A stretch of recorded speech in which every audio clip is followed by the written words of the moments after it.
ഒരു politically narrative അതിന്റെ പിന്നിലുണ്ട് നമുക്ക് പറയാതെ വയ്യ. അപ്പൊ ഇവിടെയൊക്കെ ഞാൻ മനസ്സിലാക്കുന്നത് എങ്ങനെയാണ് ഇസ്ലാം സ്ത്രീകളെ അപ്രോച്ച് ചെയ്യുന്നത്. വുമൺ റിഫോമേഴ്സ് കുറെ ആളുകൾ എന്താണ്ട് രംഗത്തുണ്ട്. അവരൊക്കെ പറയുന്നത് എന്താ, അവരൊക്കെ ഒറ്റൊരു മതത്തെയാണ് ഫോക്കസ് ചെയ്യണം. അപ്പൊ നമ്മള് ഒരു 10,000 വേദികളിൽ നിന്ന് പ്രസംഗിക്കുന്നതിനേക്കാളും ഇമ്പാക്ട് എന്താണ്, ഒരു 2.5 മണിക്കൂറുള്ള ഒരു വെൽ പാക്ഡ് ആയിട്ടുള്ള ഒരു സിനിമക്ക് അതിനേക്കാളും ഇൻഫ്ലുവൻസ് ചെയ്യാൻ പറ്റുന്നതാണ്.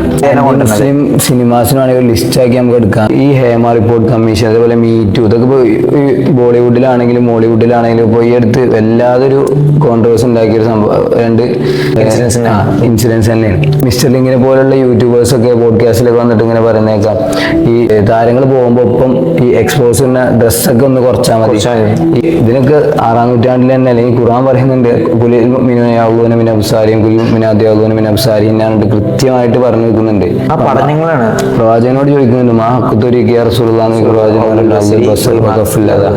തിയററ്റിക്കലായിട്ടൊന്ന് അനലൈസ് ചെയ്യുകയാണെന്നുണ്ടെങ്കിൽ ഇപ്പോൾ equal things should be treated equally and different things should be treated differently എന്നുള്ളതാണ്. അപ്പോൾ ഈ ആണും പെണ്ണും ഒരിക്കലും എന്താണ് ഈക്വൽ അല്ല, ഡിഫറെൻ്റ് ആണ്. അപ്പോൾ നമ്മൾ ഡിഫറെൻ്റ് ആയിട്ടുള്ള ഒരു വസ്തുവിനെ എങ്ങനെ ഡിഫറെൻ്റ് ആയിട്ട് തന്നെ ട്രീറ്റ് ചെയ്യണം എന്നുള്ളതാണ്.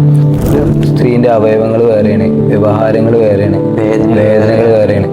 അപ്പോൾ ഒരു സ്ത്രീ ആയിരിക്കുക എന്നുള്ള ഒരിക്കലും ഒരു struggle to be a women എന്നൊക്കെ പറയില്ലേ. കാരണം ഇസ്ലാമിന്റെ വ്യൂ എന്നുള്ളത് വേറെയാണ്, ഇവർ പറയുന്ന വ്യൂ എന്നുള്ളത് വേറെയാണ്.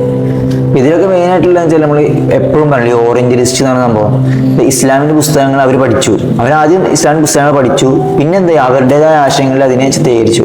ഇപ്പൊ ഇംഗ്ലീഷിലേക്ക് ട്രാൻസ്ലേറ്റ് ചെയ്യാനൊക്കെ വരുമ്പോൾ ഈ ട്രാൻസ്ലേഷൻ സംഭവം എന്താണ്ട് നന്നായിട്ട് ഇതിനെ ബാധിക്കുന്നുണ്ട്. പ്രത്യേകിച്ച് ഇസ്ലാമോഫോബിയോ കണ്ടന്റ്സ് ഒക്കെ ഇപ്പോൾ MIT ഒക്കെ പുതിയ പഠനത്തിൽ ഇപ്പോൾ ChatGPT വരെ ഈ ഇസ്ലാമോഫോബിയോ കണ്ടന്റ്സുകൾ പ്രൊവൈഡ് ചെയ്യുന്നുണ്ട് എന്നുള്ളത് അവർ ഫാക്ടേഴ്സ് ആണ്. അപ്പോൾ നബി സല്ലല്ലാഹു അലൈഹി വസല്ലം ഖദീജ ബീവി എന്ന് നബി എന്താണ് ഈ പ്രണയം എന്നിട്ട് ജീവിച്ച് കാണിച്ചു തരുന്നു. ഇപ്പോൾ ഒരു ഹദീസ് പറയുന്നുണ്ട്, എന്ത് ആയിഷ ബീവിയുടെ മുമ്പിൽ വെച്ചിട്ട് നബി സല്ലല്ലാഹു അലൈഹി വസല്ലം എന്റെ ഖദീജ എന്ന് പറയുന്നുണ്ട്. ഈ സമയത്ത് ആയിഷ ബീവി ദേഷ്യപ്പെട്ട് ചോദിക്കുന്നു, എന്റെ പ്രവാചകനെ ഖദീജ അല്ലാതെ വേറൊരു സ്ത്രീയും ഈ ലോകത്തില്ലേ എന്ന് പ്രവാചകനോട് ഇങ്ങനെ ചോദിക്കുന്നു. അപ്പൊ പ്രവാചകൻ പറയുന്നുണ്ട്. അപ്പൊ ആ ഒരു ഉത്തരത്തിൽ നിന്ന് മനസ്സിലാവും ഖദീജയും പ്രവാചകനും തമ്മിലുള്ള ബന്ധം. ഇപ്പോൾ ആയിഷ ബീവിനെ വളരെ സേരായിട്ട് ഇങ്ങനെ ചോദിക്കുന്നുണ്ട്, ഖദീജയേക്കാൾ ഹൈറായതൊന്നും നിങ്ങൾക്ക് ലഭിച്ചിട്ടില്ല എന്നൊക്കെ ചോദിക്കുന്നുണ്ട്.